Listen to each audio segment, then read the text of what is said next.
जन्म कोल्हापूर कागल तालुक्यामध्ये सावर्डे बुद्रुक, पण माझं 1984 पासून वास्तव्य तुकोबारायांची साधनाभूमी म्हणून प्रसिद्ध असणारं जो भामचंद्र पर्वत आहे, भंडारा पर्वत आहे, घोराळे परमेश्वर पर्वत आहे, त्या तिन्ही पर्वतापैकी भंडारा आणि भामचंद डोंगर हे जे सध्या धोक्यात आहेत आणि भामचंद्र पर्वत जो आहे तो राजगुरुनगर खेड तालुक्यामध्ये आहे पुणे जिल्ह्यामध्ये, त्याचप्रमाणे भंडारा डोंगर जो आहे तो मावळ तालुक्यामध्ये आहे पुणे जिल्ह्यामध्ये। अशा प्रकारे हे दोन्ही डोंगर ज्यावेळी MIDC मुळे आणि बिल्डरांच्या अतिक्रमणामुळे धोक्यात आले, त्यामुळे हे अतिक्रमण हटवण्यासाठी आणि बिल्डरांना हटवण्यासाठी 2007 पासूनचा माझा हा आंदोलनाचा प्रवास सुरू झालेला आहे आणि 2011ला हे सदर दोन्ही डोंगर राज्य संरक्षित स्मारक म्हणून 250 हेक्टर हे घोषित केलेले आहेत आणि ते संविधानिक आहेत। त्या संविधानिक अधिसूचना लागू करण्यासाठी हा पुणे जिल्ह्यातून व्हायरल केलेला संपूर्ण विश्वभर आंदोलनाचा प्रवास हा तुमच्या मुक्ताई नगरमध्ये आज आलेला आहे आणि सर्वांनी आपण यामध्ये सक्रिय सहभागी होऊन या संत भूमीच्या रक्षणार्थ योगदान द्यावं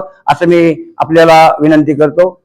आपण मुक्ताईनगर येथे आलेले आहेत। आपली परिक्रमा सुरू असताना आपण महाराष्ट्रभर भ्रमंती करत आहेत। काय सांगाल, आपलं काय निश्चय आहे? तर आज कुठल्या कामासाठी आपण इथे महाराष्ट्रामध्ये जळगाव जिल्हा या भागामध्ये फिरतो? आज महाराष्ट्र आपण संतांची भूमी म्हणतो, पण या संतांच्या भूमीमध्ये देहूजवळ जगद्गुरु तुकाराम महाराजांच्या तपोभूमीत जे काय विध्वंस उत्खनन चाललंय बिल्डर आणि राजकीय लोकांच्या द्वारे, हे महाराष्ट्राला याची जाणीव करून देण्यासाठी हे प्रबोधन आंदोलन मी छेडलेलं आहे।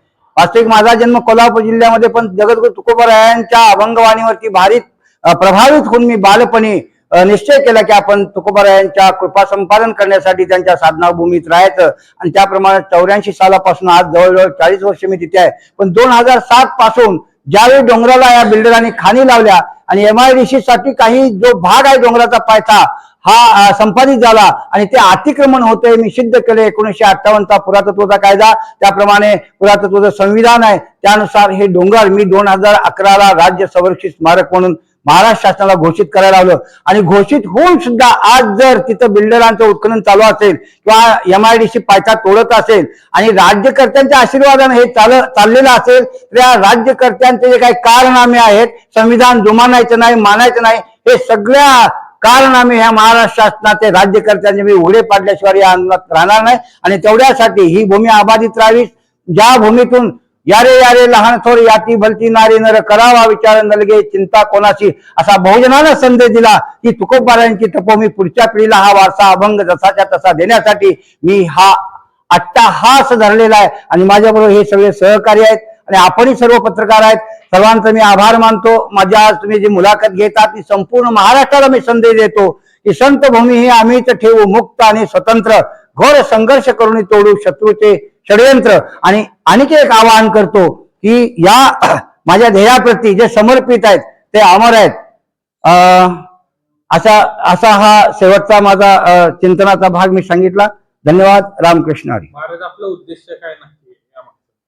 याच मागचं उद्या महाराष्ट्र ही संतांची भूमी असून जर संत भूमी या महाराष्ट्रात सुरक्षित राहत नसेल आणि लक्षात घ्या, आज भारतामध्ये संपूर्ण हिंदुत्वाचा बोलबाला आहे, धर्माचा बोलबाला आहे आणि या धर्माचा हिंदुत्वाच्या बोलबाल्यामध्ये तुकाराम महाराजांना जर ते प्रमाण मानत नसतील आणि त्यांची तपोभूमी फोडत असतील तर यांना कुठला समतेचा धर्म असा हवा आहे की हे मला सिद्ध करायचं आहे। तुकाराम वाचला तर उद्याच्या विश्वाला हा विश्वात्मक संत आहे, ऐसा ज्याचा अनुभव विश्वदेव सत्यत्वे जगाच्या कल्याणा संतांच्या विभूती देह कष्टविती परोपकारे, त्यातला हा साधू आहे। साधूची भूमी जर महाराष्ट्रातील राज्यकर्ते फोडत असतील तर त्यांचा पाडाव करणं आता निष्ठावंत वारकऱ्यांचं काम आहे, म्हणून जनजागृतीसाठी मी हे अभियान महाराष्ट्रात राबवत आहे। महाराज, आपण किती वर्षापासून या तपोभूमीच्या कार्यासाठी सुरू आहे?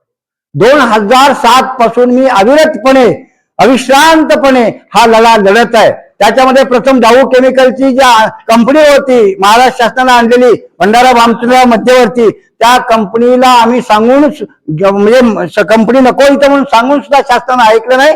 शेवटी कंपनी वारकऱ्यांना पेटवावी लागली आणि अशा प्रकारे विद्रोह ज्यावेळी केला वारकऱ्यांनी त्यावेळी जर शासन माघार घेत असेल आणि आताही जर हे संत भूमी संरक्षित करत नसेल, संविधानिक कायद्यानुसार झालेली ही संतभूमी तुकोबारायांचे दोन्ही डोंगर जर संरक्षित करणार नसेल तर आम्हाला विद्रोही तुकाराम जागा करावा लागेल आणि या राज्यकर्त्यांना त्यांची जागा दाखवावी लागेल, लक्षात घ्या।